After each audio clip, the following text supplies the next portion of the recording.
Welcome dear rockets. आज हम और आप देखने जा रहे हैं मॉन्स्टर सीरीज का पार्ट 7। अगर पिछले 6 पार्ट्स आपने अभी तक नहीं देखे हैं तो डिस्क्रिप्शन में लिंक्स हैं, उनको देखकर फिर पार्ट 7 को देखिए, तभी आपको स्टोरी अच्छे से समझ में आएगी। तो पिछले पार्ट के एंड में हमने देखा कि जेजे ने ली को चाइना के कोरियन एम्बेसी में बुलाया था, जहां उसे रिटेन करके रखा गया था। और आपको पता ही है कि माइकल ली को टेस्ट करना चाहता था कि इस पर भरोसा कर पाए कि नहीं। इसीलिए जब एम्बेसी में जेजे ने ली से कहा कि माइकल ने तुम्हें जितने भी पैसे दिए हैं मैं उससे कई ज्यादा गुना पैसा दूंगा, तो उस वक्त माइकल दूसरी तरफ से इनकी बातें सुन रहा था। और ये बात ली को भी पता थी कि माइकल उनकी बातें सुन रहा है, इसीलिए उसने जेजे से कह दिया, मैं पैसों के खातिर ये सब नहीं कर रहा, मुझे तुमसे और डोडो ग्रुप से बदला जो लेना है, क्योंकि तुम लोगों की वजह से मेरे पेरेंट्स मारे गए थे। ये सुनकर जेजे चौंक गया और उसके मुंह से निकल गया, तो क्या तुम ही वो? और ये सवाल अधूरा रह गया था दोस्तों। तो पार्ट 7 की शुरुआत में दिखाते हैं कि इससे पहले जेजे अपना सवाल पूरा करे, ली कहता है कि मेरा नाम है चैंग। ली अपनी आइडेंटिटी छुपाने के लिए एक और कहानी बुनता है, क्योंकि ये बातें माइकल भी सुन रहा था।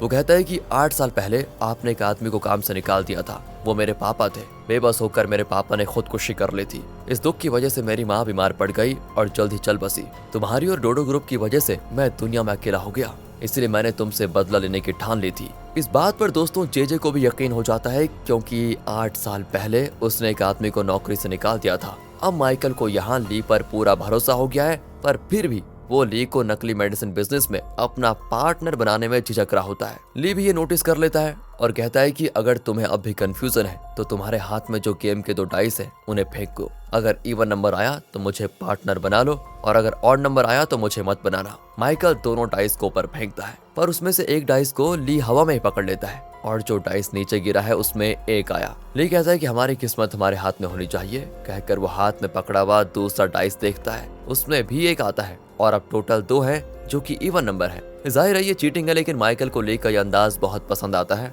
और वो कहता है कि ऐसे ही एक पार्टनर की मुझे तलाश थी, चलो बना लिया तुम्हें मैंने अपना पार्टनर। ली अब फैक्ट्री देखना चाहता है, तो माइकल कहता है ऐसी कोई फैक्ट्री है ही नहीं। पर अगले दिन वो ली को बोट में कहीं लेकर जाता है। वो बोट एक बड़े शिप के पास रुकती है, जहां माइकल के कई गुंडे होते हैं। असल में इसी शिप में नकली मेडिसिन बन रहे हैं। ली कहता है कि अच्छा तो ये है फ्लोटिंग फैक्ट्री। कहकर ली पूछता है कि बाथरूम कहाँ पर है, बड़ी जोर से लगी है। माइकल उसे बाथरूम दिखाता है और वहाँ जाकर वो जिना को तुरंत कॉल करके बता देता है कि वो कहाँ पर है, और कहता है तुम जल्दी से आ जाओ और साथ में मेरे एक दोस्त को भी लेकर आना। ये कहकर वो एक पुलिस ऑफिसर का नाम बताता है। जिना उस ऑफिसर के साथ बोट में बड़े शिप की ओर आ रही होती है। इसी बीच शिप में ली और माइकल वही कसिनो वाला गेम खेल रहे होते हैं। उस दिन तो कैमरे की मदद से ली जीत गया, पर आज कोई कैमरा नहीं है तो ली हार जाता है और कहता है कि शायद आज का दिन मेरे लिए खराब है। ली घड़ी देख रहा होता है कि जिना कब आएगी, क्योंकि दोस्तों अगर यहाँ पर माइकल को पता चल गया सच तो वो तो इसको जान से मार डालेगा। इतने में पुलिस आ जाती है और शिप में चढ़कर माइकल के गुंडों को मार गिराती है। तब माइकल के कमरे में अलार्म बजता है और एक आदमी आकर बताता है कि पुलिस की रेड पड़ी है, जल्दी बच निकलो। माइकल चौंक जाता है कि पुलिस को इस जगह के बारे में कैसे पता चला। पुलिस से कहता है कि पीछे एक छोटी बोट है, चलो हम दोनों उसमें बच निकलते हैं। कहकर वो ली को भी साथ लेकर बाहर निकलता है तो पुलिस पकड़ लेती है, पर ली तो ठहरा एक एक्सपर्ट फाइटर। वो पुलिस को मारकर बोट के पास पहुंच जाता है, लेकिन तभी वो ली के पैर पर गन तान कर कहता है कि मैंने तुम पर बहुत विश्वास किया, पर तुम तो गद्दार निकले। तुमने ही पुलिस को खबर दी थी ना, पर मैं तुम्हें अब खत्म करने जा रहा हूँ। अचानक माइकल की आंखों पर लाइट पड़ती है और मौका पाकर ली उसका गन छीनकर उस पर ही तान देता है। माइकल कहता है कि शूट करो मुझे, तुम पर भरोसा करके मैंने जो गलती की है उसकी सजा यही होनी चाहिए, शूट मी। पर ली उसे गन वापस कर देता है और कहता है देखो मेरी और तुम्हारी कोई जाती दुश्मनी नहीं है, मैं तुम्हें क्यों मारूंगा। जब मैं मुसीबत में था तो तुमने मेरी मदद की थी, अब तुम मुसीबत में हो तो मैं तुम्हारी मदद करूंगा, तुम बच निकलो। माइकल भी कहता है कि ठीक है, पर हम दोनों फिर मिलेंगे। ये कहकर वो जाने लगता है, पर ली कहता है जाने से पहले काम पूरा करके तो जाओ। माइकल वापस आकर ली के मुंह पे मुक्का मार देता है, वो इसीलिए ताकि पुलिस को ली पर शक न हो कि उसी ने माइकल को जाने दिया। माइकल बच के निकल जाता है और फिर पुलिस आती है और वो समझते हैं कि माइकल ली को मार कर निकल गया। बाकी गुंडों को पुलिस अरेस्ट कर लेती है। ली एक पुलिस ऑफिसर से हाथ मिलाता है जिसे जिना अपने साथ लेकर आई थी। ली ने जिना को फोन करके दोस्तों इसी ऑफिसर को साथ लाने को कहा था, पर ली इस पुलिस ऑफिसर को कैसे जानता है। यहाँ फ्लैशबैक में दिखाते हैं कि माइकल जिना को जब डेट पे लेके गया था तब ली और एंड्रयू भी उसका पीछा कर रहे थे। उसी जगह पर ये पुलिस ऑफिसर भी मौजूद था। ली ने भी उसे देखा था और उसे याद आया कि पहली बार जब ली और एंड्रयू माइकल के साथ कसिनो खेल रहे थे तो उनके साथ ये आदमी भी खेल रहा था। उस वक्त जब वो खेल रहे थे तब तो ली को पता नहीं था कि ये एक पुलिस ऑफिसर है। तब कुछ टाइम के बाद उसे लगा कि ये कौन है जो हर जगह हमें फॉलो कर रहा है। शक के मारे उसने बाथरूम में उस आदमी को पीट दिया था। जब वो बेहोश हो गया तो उसने उसका पर्स चेक किया और तब ली को पता चला कि वो एक पुलिस ऑफिसर है। ली घबरा गया कि मैंने ये क्या कर दिया, पुलिस पर हाथ उठा दिया। और जब पुलिस ऑफिसर को होश आया तो ली ने उससे माफी मांगी और पूछा, क्या आप भी माइकल को फॉलो कर रहे हैं सर? सर, हम भी उसे पुलिस में पकड़वाना चाहते हैं। तो पुलिस ऑफिसर ने ली को अपना कार्ड दे दिया था कि अगर जरूरत पड़े तो मुझे कांटेक्ट करना। इसीलिए दोस्तों ली ने जिना को इस ऑफिसर को लाने को कहा था। अब माइकल के आदमी पकड़े जाते हैं और ली के कहने पर जेजे और दूसरे लोगों को भी चाइना की पुलिस छोड़ देती है। पर जेजे ली पर भड़क जाता है कि तुम्हारी इतनी हिम्मत कैसे हुई कि तुम अपनी मर्जी का प्लान बनाओ, अगर हम सबको कुछ हो जाता तो? ली कहता है कि सर, आप ही ने तो कहा था कि रास्ता इम्पोर्टेंट नहीं है, मंजिल इम्पोर्टेंट है, रिजल्ट इम्पोर्टेंट है। तो रिजल्ट को देखिए ना, ये मिशन कामयाब हुआ और मैं जीत भी गया हूँ। तभी मोजो ली को फोन देकर कहता है कि चेयरमैन तुमसे बात करना चाहते हैं। सभी दंग रह जाते हैं कि खुद चेयरमैन ली से बात करना चाहता है। चेयरमैन कहता है कि बेटा, तुमने साबित कर दिया कि तुम ऊंचे दर्जे के खिलाड़ी हो। इस पूरी ट्रेनिंग में तुम नंबर 1 हो और तुमने हमारी कंपनी को डूबने से बचा लिया है। फर्स्ट रैंक का प्राइज मनी $2 लाख तुम्हें मिलेगा। पर ली कहता है, सर, मेरे लिए पैसे इंपॉर्टेंट नहीं है, मुझे तो अपनी ड्यूटी करनी थी बस। इस तरह ली कुछ ज्यादा ही ओवर एक्टिंग करता है। तो चेयरमैन कहता है कि ऐसा मत कहो बेटा, ड्यूटी तो बाद में देख लेंगे, लेकिन मेरी खुशी के लिए तुम्हें प्राइज मनी लेना होगा। और इस तरह खुश होकर चेयरमैन कॉल काट देता है। दोस्तों, एंड्रयू का चेहरा तो देखने लायक होता है। दूसरी ओर नेल किमी और नाथन को लंच पे बुलाता है। नाथन कहता है कि सर, एमएलए इलेक्शन में आप अपनी बेटी को ही खड़ा कीजिए, मैं तो उसे सपोर्ट करूंगा। नेल कहता है कि वाह, ये अचानक तुमने मेरी बेटी को सपोर्ट करने का ख्याल कहाँ से लिया? कोई तो वजह होगी। नाथन कहता है, बिल्कुल ठीक सोचा सर आपने। असल में पॉल का बेटा, जिसे पापा एमएलए बनाना चाहते थे, मुझे उससे बहुत ही चिढ़न है। पापा उसे एमएलए बनाकर अपनी बेटी यानी मेरी बहन की शादी उससे करवाना चाहते हैं। अगर ऐसा हुआ ना तो मेरी कोई अहमियत नहीं रहेगी, इसलिए मैं उसे सपोर्ट नहीं करना चाहता। बातचीत के बाद नेल और कैमी कार में जा रहे होते हैं तो नेल कहता है कि बेटी, नाथन पर कभी विश्वास मत करना, वो एक जहरीला सांप है। नेल को एमएलए की वाइफ केन्या की बात याद आती है, क्योंकि उसने कहा था कि मेरे पति की मौत हार्ट अटैक से नहीं हुई थी। यहाँ से केन्या को दिखाते हैं। असल में उस हॉस्पिटल के कैंसर पेशेंट्स को कहीं और लेकर जाया जा रहा होता है। तब केन्या पेशेंट से किसी पेपर पर साइन करने की विनती करती है, पर वो साइन नहीं करते। और ये सारी चीज देखकर पेनी अपने असिस्टेंट से पूछती है, ये किस चीज के लिए साइन मांग रही है? वो बताता है कि वो ऑटोप्सी रिपोर्ट में उनका साइन मांग रही है। साइन मांग रही है? तो साइन मांगने के लिए इतनी विनती कौन करता है? और वो वैन पेशेंट्स को लेकर जा कहाँ रहा है? तुम एक काम करो, उस वैन को फॉलो करो। वो भी दोस्तों फॉलो करता है तो पता चलता है कि वो वैन सीधे डोडो ग्रुप के फार्मेसी लैब में जाकर रुकती है। वो पेनी को बताता है कि वहाँ इन कैंसर पेशेंट्स की ट्रीटमेंट होती है और वो भी फ्री ऑफ कॉस्ट। यही नहीं, वहाँ उनकी इतनी अच्छे से देखभाल की जाती है, जो मरने वाला हो उसे भी जिंदा रहने का मन करेगा। इतना सब कुछ और वो भी फ्री में? नहीं नहीं नहीं, ये कैसे हो सकता है? जरूर कोई घोटाला चल रहा है यहाँ, हमें उसका पता लगाना ही होगा। पेनी दोस्तों ये सारी बातें ली को भी बता देती है और तब ली को उस क्रिमिनल की बात याद आती है जिसने कहा था कि मैंने तुम्हारी मौसी मोना को नहीं मारा, जेजे ने उनका कत्ल किया था, पर उसने मुझे पैसों का लालच देकर वो इल्जाम तुम पर लगाने को कहा। ली सोच में पड़ जाता है कि जेजे ने मोना को क्यों खत्म किया होगा, इसके पीछे कोई बड़ा ही राज लगता है। फिर वो पेनी से पूछता है, क्या तुमने जिना के बारे में कुछ पता लगाया कि वो कहाँ पर है? दोस्तों यहाँ पर आप थोड़े कंफ्यूज हो सकते हैं। दोस्तों ली को नहीं पता कि ये वही जीना है जो उसके घर में काम करने आती थी, और जिना को भी नहीं पता कि ये वही ली है, क्योंकि ली ने तो अपनी फेस सर्जरी करवा ली, तो जिना उसको पहचान नहीं पाई अभी तक, और ना ही ली उसे पहचान पाया है। इसलिए वो पेनी से पूछ रहा है कि अभी तक उस जिना के बारे में कुछ पता चला। पर पेनी का असिस्टेंट कह देता है कि जिना अब जिंदा नहीं है, उसका परिवार भी जिंदा नहीं है। ये सुनकर ली को बहुत दुख होता है और वो उस मेमोरियल में जाता है जहाँ 3 ओजार्ड्स होते हैं। वहाँ जिना के पापा का फोटो होता है और ली समझता है कि बाकी 2 ओजार्ड्स जिना और उसके भाई के होंगे। और रोने लगता है कि मेरी जान बचाने के लिए तुमने और तुम्हारे पापा ने अपनी जान दे दी, मुझे माफ कर दो। फिर ली वहाँ से जा रहा होता है कि तभी जिना आ जाती है, पर वो ली का चेहरा दोस्तों अभी नहीं देखती। वो सोचने लगती है कि पता नहीं ये कौन है जो पापा के मेमोरियल को देख रहा है, और वो इस बारे में उस समय ज्यादा नहीं सोचती। वो प्रे करने लगती है तो फ्लैशबैक में दिखाते हैं कि असल में जिना के पापा की मौत के बाद जिना और उसके भाई दूसरे घर में शिफ्ट हो गए थे। एक दिन उस मकान में आग लगी और वहाँ पर एक लड़का और एक लड़की जलकर मर गए थे। जब पुलिस ने पूछताछ की तो जिना ने उन्हें बताया कि इस लड़की का नाम जिना है और ये उसका भाई था। उन्होंने भी अपने रिकॉर्ड्स में लिख लिया कि जिना और उसका भाई मर चुके हैं, और प्रेजेंट में वो अपने पापा की फोटो के सामने रोने लगती है कि मैंने अपनी और अपनी भाई की भलाई के लिए वो झूठ बोला था। असल में दोस्तों उस दिन लैब में वायरस लीक की वजह से ली के पापा के साथ 2-3 और लोग मारे गए थे। उनके परिवार वालों ने मिलकर जिना को ताने मारे कि तुम्हारे बाप ने अगर लैब नहीं खोला होता तो बाकी लोग जिंदा बच जाते और हम तुम्हें अब चैन से रहने नहीं देंगे। इसी वजह से जिना ने अपना नाम तक बदल लिया था और सभी को लगा कि उस आग में जिना और उसका भाई दोनों मारे गए। उसके बाद जिना जरा चैन से रहने लग गई थी और अब प्रेजेंट में जिना एक हॉस्पिटल में जाती है जहां उसने अपने भाई को भर्ती किया था। असल में जिना का भाई स्पेशली एबल्ड लड़का है और जिना उसकी बहुत अच्छी देखभाल भी करती है।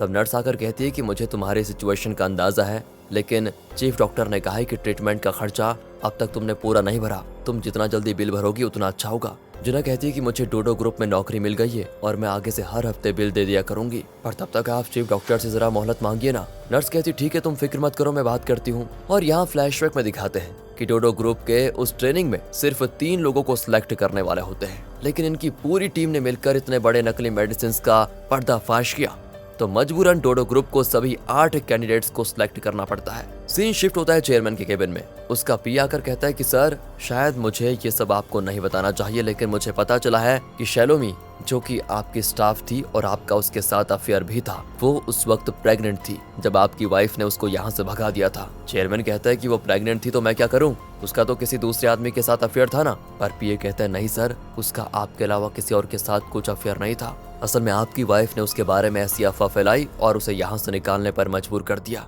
असल में उसके पेट में आपका बच्चा था। और ये सुनकर चेयरमैन को शॉक पे शॉक लगता है और वो पूछता है कि अब शालोमी कहाँ है। पीए बताता है कि वो तो चल बसी सर, पर उसका बेटा यानी आपका नाजायज बेटा जिंदा है और मैंने आपकी वाइफ को ये कहते हुए सुना था कि वो लड़का विदेश में है। ये सुनकर चेयरमैन को बहुत गुस्सा आ जाता है। दूसरी ओर जेजे को दिखाते हैं जो एंड्रयू को उसका नया कमरा दिखा रहा होता है, क्योंकि 8 सिलेक्टेड कैंडिडेट्स में एंड्रयू भी है जिससे अब डोडो ग्रुप में नौकरी मिल गई है। वो एंड्रयू से कहता है कि बस कुछ ही दिनों की बात है, फिर तुम डायरेक्टली अपने पापा से मिल पाओगे और हाँ, तब तुम ऐसा इमोशनल होना कि वो तुम्हें बेटा कहकर गले लगा ले। एंड्रयू कहता है मुझे तो उनका नाम लेने में शर्म आती है और आप बॉन्डिंग की बात कर रहे हैं। पर तभी जेजे को चेयरमैन का कॉल आता है और वो एंड्रयू को भी साथ लेकर तुरंत चेयरमैन से मिलने जाता है। जेजे का प्लान ये है कि अब वो चेयरमैन से कहेगा कि ये आपका नाजायज बेटा है और मैंने ही इसका पता लगाया। इस तरह वो चेयरमैन को इम्प्रेस करेगा और इस कंपनी में अपनी और भी पावरफुल पोजीशन पे आ जाएगा। इतना ही नहीं, एंड्रयू को चेयरमैन की प्रॉपर्टी में भी हिस्सा मिलेगा, जिसमें से वो जेजे को भी एक हिस्सा देगा। इसी मकसद से वो ये सारा षड्यंत्र रच रहा था। वो एंड्रयू को बाहर बिठाकर चेयरमैन से मिलने जाता है और वहाँ चेयरमैन गुस्से में कहता है कि मुझे पता चला है कि मेरा एक नाजायज बेटा है। वो कहाँ है? जेजे शॉक हो जाता है कि इन्हें कैसे पता चला। वो कहता है कि हाँ, आपका बेटा है एक। असल में आपकी पत्नी ने आपकी भलाई के लिए शालोमी को यहाँ से निकाल दिया था और आपकी वाइफ के कहने पर ही मैंने शालोमी को ढूंढ निकाला। और सर, अगर आप चाहें तो मैं आपके उस बेटे को यहाँ ला सकता हूँ। पर चेयरमैन पासा पलटते हुए कहता है कि नहीं, वो जहाँ है वहीं रहने दो। यही उसकी किस्मत में लिखा था शायद कि वो मुझसे ना मिले, इसलिए उसे मत ढूंढो और आइंदा कभी मेरे सामने उसका जिक्र भी मत करना। तुम जा सकते हो। बताओ, यहाँ जेजे को लगता है गहरा सदमा कि मैंने इतना बड़ा प्लान बनाया पर इस बुढ़े ने एक ही शब्द में सब कुछ नष्ट कर दिया। बाहर एंड्रयू तो बड़ी उम्मीदें लेकर बैठा था कि पापा मुझे बुलाएंगे और मुझे सीने से लगाकर रोएंगे कि मेरे प्यारे बेटे कहाँ था इतने साल। पर चेयरमैन बाहर आता है तो उसकी तरफ ध्यान भी नहीं देता। एंड्रयू एकदम टूट जाता है। चेयरमैन कार में निकल जाता है, लेकिन एंड्रयू उसके पीछे भागते हुए इमोशनल होकर चिल्लाता है कि मैंने तुम्हें कभी अपना बाप नहीं माना, समझे? तुम मेरे बाप हो ही नहीं सकते। पर कहाँ चेयरमैन को कुछ सुनाई नहीं देता। अगले दिन ये अनाउंस होता है कि मोजो, जो एसपीडी यानी स्ट्रेटेजिक प्लानिंग डिपार्टमेंट का मैनेजर था, उसे उस डिपार्टमेंट का चीफ बना दिया गया है, क्योंकि नकली मेडिसिन के केस में उसकी टीम ने बहुत बढ़िया सफलता पाई। अब वो जेजे से भी सवाल करने की पोजीशन में है। दोस्तों, वो जेजे से पूछता है कि मैंने आपसे एक रिपोर्ट मांगी थी, वो कहाँ है? जेजे हंसकर कहता है अभी अभी तो प्रमोट हुए हो, इतनी जल्दी रॉब झाड़ने आ गए।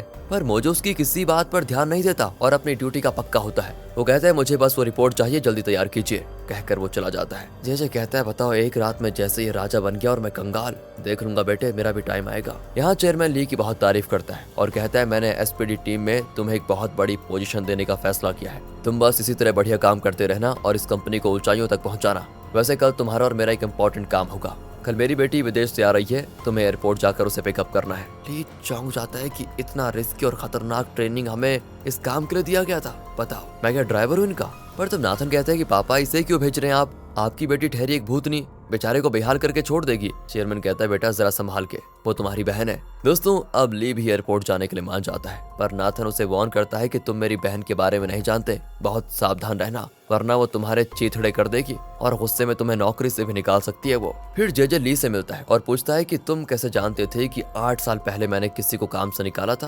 तुमने मेरे बारे में कोई रिसर्च की थी क्या? ली कहता है मुझे पता था कि माइकल मुझ पर नजर रखे हुए है और वो हमारी बात भी सुनेगा, इसलिए मैंने थोड़ी तैयारी की और डोडो ग्रुप के बारे में पढ़ा। उसी के जरिए मुझे पता चला कि आपने कुछ एम्प्लॉयज को निकाला था माइकल को मुझ पर विश्वास दिलाने के लिए मुझे वो सब कुछ कहना पड़ा। मैं तो हमेशा आपके ही पक्ष में हूँ सर, डोंट वरी। ये सुनकर जेजे भी चुप हो जाता है। यहाँ से एसपीडी को दिखाते हैं जो कि एक शानदार ऑफिस है। बाकियों को मेन ऑफिस में छोड़कर लियो और रोशी को एक सीक्रेट जगह पर लेके जाते हैं। इन्हीं दोनों ने ट्रेनिंग में टॉप किया था। वहाँ उन्हें समझाया जाता है कि ये जगह एसपीडी का हृदय है। यहीं पे कंपनी का सारा डेटा होता है और डेटा से रिलेटेड हर प्रॉब्लम को यहीं पर सॉल्व किया जाता है। इन सिस्टम्स को कोई हैक नहीं कर सकता। इसके अंदर जाने के लिए फिंगरप्रिंट और आई स्कैन होता है, उसी के जरिए डोर खुलता है। तुम यहाँ पर लेवल 7 पर ज्वाइन कर रहे हो, इसलिए बहुत कम एक्सेस दिया जाएगा। रोशी पूछती है तो सर क्या आपको पूरा एक्सेस है? मोजो कहता है नहीं, मैं लेवल 3 पर हूँ, लेवल 2 पर डायरेक्टर और लेवल 1 पर है चेयरमैन और उनकी फैमिली। लेवल 1 के लोगों को पूरा एक्सेस मिलता है। ये सुनकर रोशी थोड़ा शॉक होती है और लगता है उसका कोई बहुत बड़ा मकसद है। अगले सीन में ली चेयरमैन की बेटी को पिकअप करने जा रहा होता है। जब वो पैनी को बताता है तो वो भी कहती है अरे वो भूतनी, उससे सावधान रहना तुम। यहाँ से सीधे प्राइवेट जेट में चेयरमैन की बेटी को दिखाते हैं जिसका नाम है सिंडी। फ्लाइट में भी ये फेस पैक लगाकर बैठी होती है। कोई उसे ड्रिंक देता है तो कोई उसका नेल पॉलिश कर रहा होता है। अचानक फ्लाइट हिलती है तो नेल पॉलिश नाखून से हटकर थोड़ा स्किन पे लग जाती है। बस दोस्तों वो गुस्से में डांट देती है कि ये क्या कर दिया तुमने, तुम्हें फ्लाइट को रोककर नेल पॉलिश को डालना चाहिए था बेवकूफ। लगता है दोस्तों ये थोड़ी साइको है। कहती है मैं तुम्हें अभी नौकरी से निकाल दूंगी। वो औरत विनती करती कि प्लीज ऐसा मत कीजिए मैडम। कुछ देर में दोस्तों ली एयरपोर्ट पहुंच जाता है और सिंडी की फोटो लेकर वो वेट कर रहा होता है कि कब आएगी। जब वो आती है ना तो ली को देखकर कहती है कि अच्छा बड़े लोगों को रिस्पेक्ट देना तुम्हें सिखाया नहीं गया है क्या? ली आसपास देखता है कि किसकी बात कर रही है ये तो मेरे कंधे तक भी नहीं आती। फिर वो झुककर कहता है कि सॉरी मैडम, गलती हो गई। सिंडी कहती है कि ये तुम्हारी फर्स्ट वार्निंग है, समझ लो इसको। 3 वार्निंग्स के बाद तुम्हें नौकरी से निकाल दूंगी। उसकी बातें ली को अपने पास्ट की याद दिला देती है, क्योंकि ली भी किसी जमाने में दोस्तों ऐसा ही अकड़ू था। उसे याद आता है कि उस वक्त जिना ने उसे इसी तरह वार्न किया था। ये सोचकर ली स्माइल कर रहा होता है और तब सिंडी कहती है अरे हंस क्यों रहे हो तुम, ये लो तुम्हारा दूसरा वार्निंग। अब सिर्फ एक वार्निंग बचा है, ध्यान रहे। फिर दोनों कार में निकलते हैं। वो पूछती है कि तुम मुझे कहाँ लेकर जा रहे हो? ली कहता है कि घर जाने से पहले एक पार्लर में आपका अपॉइंटमेंट है, वहाँ लेकर जा रहा हूँ। अरे मुझे किसी ऐसे वैसे पार्लर में नहीं जाना, मुझे सिर्फ डोडो ग्रुप के स्पेशल पार्लर में जाना है, वहाँ ले जाओ मुझे। कहकर वो आंखों पर पट्टी बांधकर सो जाती है। कुछ देर में कार रुकती है, पर ये डोडो ग्रुप का पार्लर नहीं बल्कि वही पार्लर है जहाँ सिंडी का अपॉइंटमेंट है। वो चिढ़ जाती है कि तुम्हारी इतनी हिम्मत कि तुम मेरी बात नहीं मानो, ठहरो अभी दिखाती हूँ तुम्हें। कहकर वो चेयरमैन को कॉल करती है कि पापा आपने अपने एसपीडी टीम से एक आदमी को भेजा था ना, वो बहुत ही बदमाश निकला, मैं अभी उसको नौकरी से निकाल रही हूँ। पर चेयरमैन कहता है कि बेटी आते ही तुमने अपना काम शुरू कर दिया क्या? वो लड़का एसपीडी ट्रेनिंग में फर्स्ट आया है, डोडो ग्रुप के लिए वो बहुत ही इंपॉर्टेंट है, उससे बहस मत करो और उसका कहा मानो। कहकर वो फोन रख देता है। असल में चेयरमैन की बातें ली को भी सुनाई देती हैं, पर सिंडी हार नहीं मानती और फोन को कान में दबाकर कहती है कि अच्छा पापा, मैं इसे एक और वार्निंग दे देती हूँ, अगर तब भी नहीं सुधरा तो डिसमिस कर दूंगी। फिर वो ली से कहती है कि देखो पापा ने तुम्हें वार्न करने के लिए कहा है, अब गाड़ी निकालो और हमें डोडो ग्रुप जाना है। पर ली उसे उठाकर पार्लर के अंदर लेकर जाकर बिठा देता है। वो ली पर हाथ उठा देती है तो ली उसका हाथ पकड़ लेता है और पार्लर की ब्यूटिशियन से पूछता है कि इसके बाल बड़े अजीब लग रहे हैं, काट दीजिए इसके बाल, एक काम करिए गंजाई कर दीजिए इसको, जैसी आपकी मर्जी। मतलब सिंडी की तो हालत खराब कि ये कह क्या रहा है, मेरे बाल ही मेरी पहचान है और मेरी खूबसूरती भी।